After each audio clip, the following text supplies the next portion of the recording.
Hey everybody, what's up and welcome back to today's video guys. And today guys, I'm going to go and be showing you how to get Deepseek offline. This is a very simple thing to do, so make sure to watch this quick and easy video till the very end and follow my steps correctly so you can make sure that this works the same for you and you can do this yourself.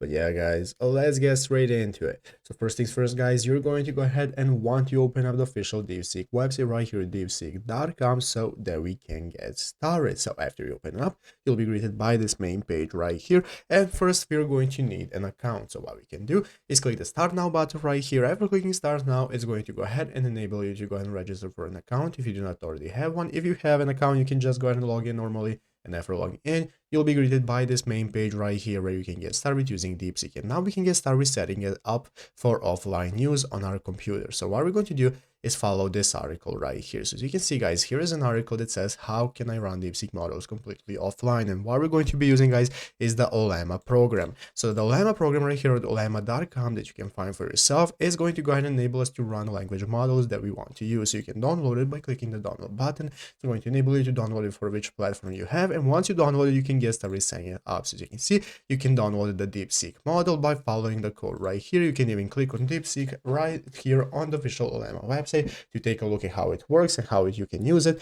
to run Deepseek. And once you verify the installation guys and run the model, you can get started setting it up by following the steps right here. And after that, you'll be able to use Deepseek offline for all of your needs, and it's easy as that. So I hope this video was helpful. If it was, make sure to leave a like, subscribe to the channel. So yeah, thanks for watching, take care, and bye.